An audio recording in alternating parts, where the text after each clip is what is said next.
Satsang-4. Apparent I, or personal ego.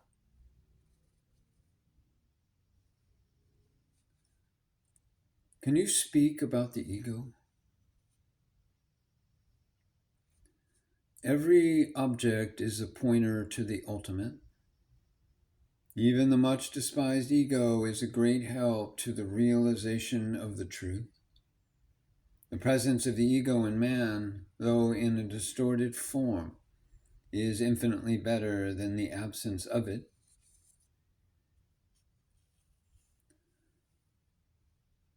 What is the end of an appearance? Appearance can never merge in anything else. The non-existent snake can never be said to merge in the rope.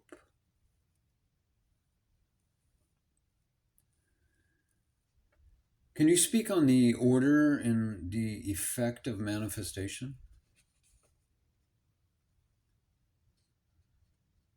Reality is manifest as consciousness first, and consciousness manifests the object next.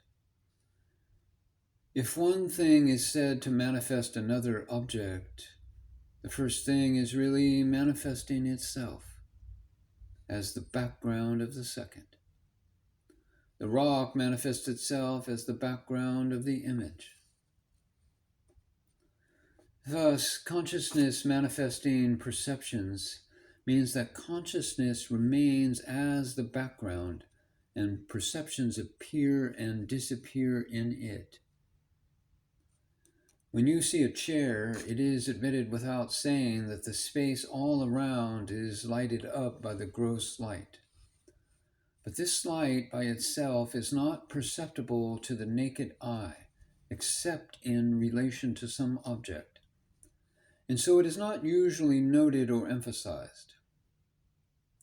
Similarly, the presence of consciousness is most essential to make any perception possible. Therefore, the manifestation of any perception first proves the existence of consciousness, and only next proves the object that is lit up. Unless you are self-conscious, it is never possible for you to be conscious of objects. But the self-consciousness part is usually ignored. It is that consciousness which has to be emphasized.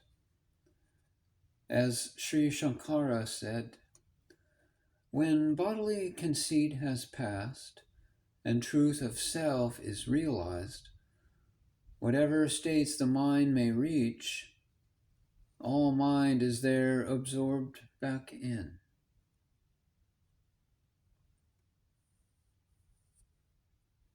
What about disappearance and appearance?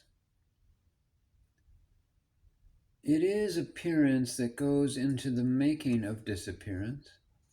So there is only appearance and no disappearance.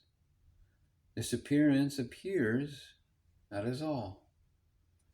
Appearance is seeing itself, and seeing is consciousness itself.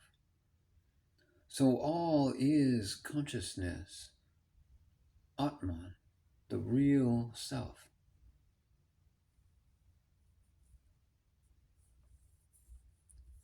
Arguments.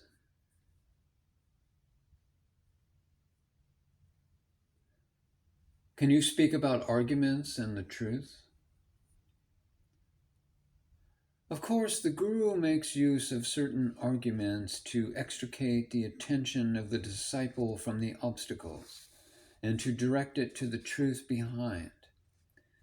Here, the arguments do not work by themselves. They are supported by a mysterious something which emanates from the Guru and thus accompanies them. That is love. That is light.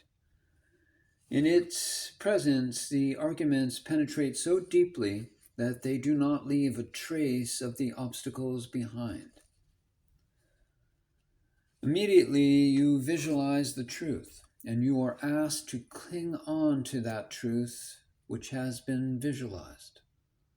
You are expected to cling to the truth spontaneously, without the help of any argument, if possible. In that attempt, if you find the obstacles still getting the better of you, of course you have to seek the help of arguments. In that case, it is always better to take recourse to fresh arguments of your own, so that you may avoid the possibility of ever becoming subservient to them. If fresh arguments do not come up, the only alternative is to adduce the old arguments themselves, keeping in mind that the arguments are there only for the purpose of removing stubborn obstacles which block the way to truth. Another way to look at an argument is as a spiritual pointer.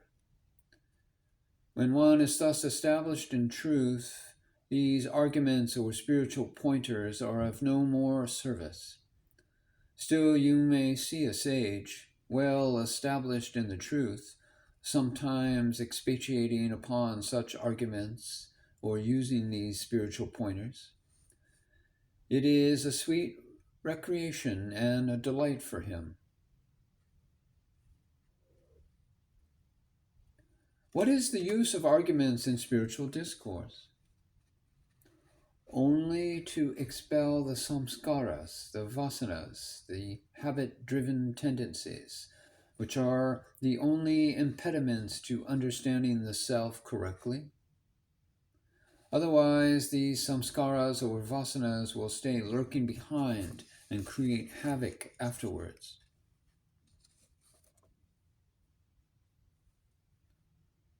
Art. What is the nature and purpose of art? Art is only that which tends to merge the other into yourself. Mundane is that which separates the other from you.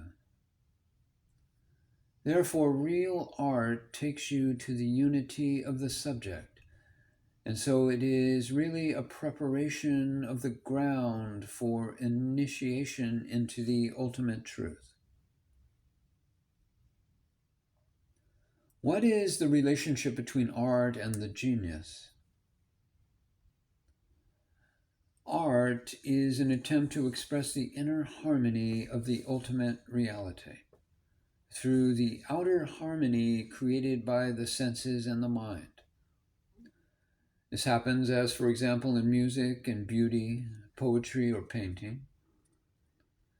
Everything can be made into art, provided the ultimate goal is the inner harmony of the Absolute.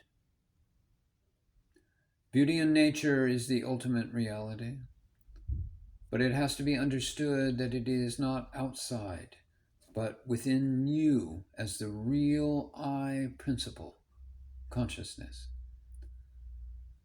What you call a genius is a personality in whom a limited expression of the ultimate is evident. It may express itself through one of the arts or in some other manner. Every kind of art is conceived and designed to take you in regular stages from the phenomenal to the absolute. Take, for example, music. It is the art of taking you to the absolute through sound.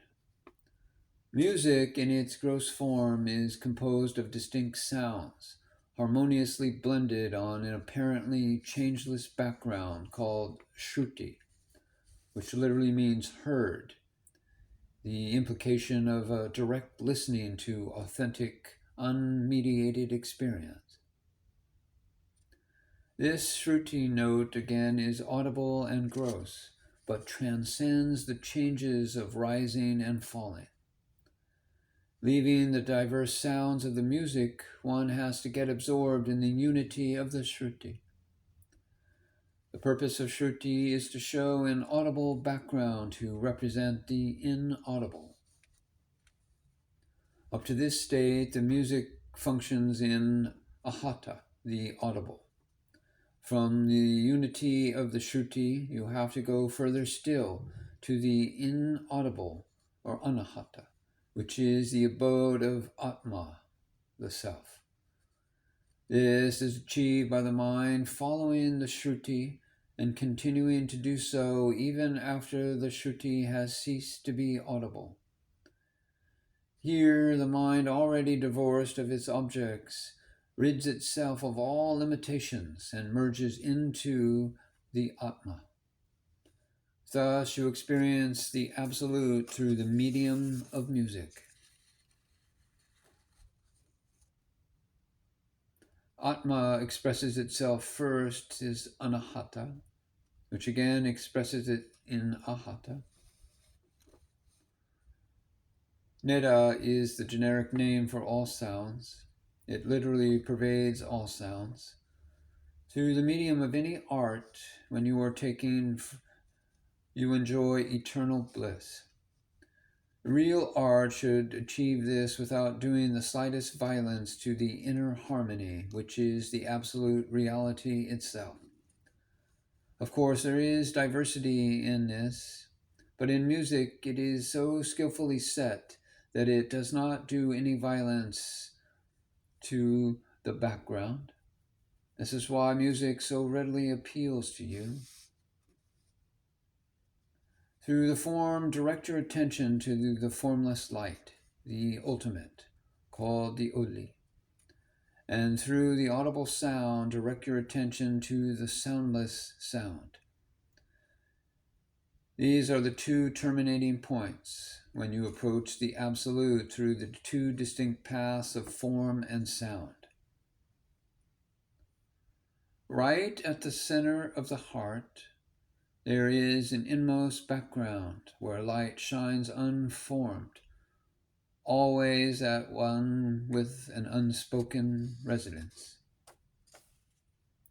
It is like a changeless harmony where differences are joined in one, and it is like a light that flashes tirelessly in that one single background drone, which is heard used in song and music and such arts that work through resonating the sound.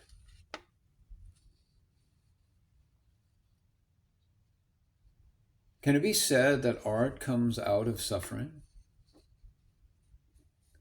Many artists suffer intensely. Still, profound works of art come out of them. Of course, art is the expression of truth at its highest level.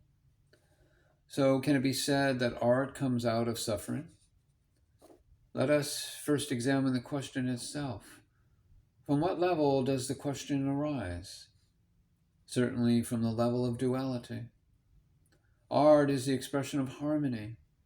Where there is harmony, there are no words or any other kind of duality. So through the harmony of words, get to the harmony beyond, which is your real nature. Art is the expression of that harmony.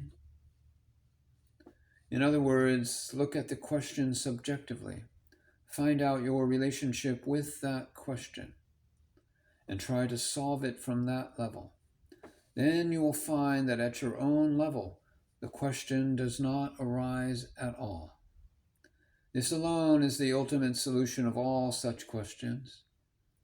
Approach every question in this manner. Discord and harmony are both related only to you and not to each other. If you go to either and remain there alone, it ceases to be what it is called and becomes truth itself.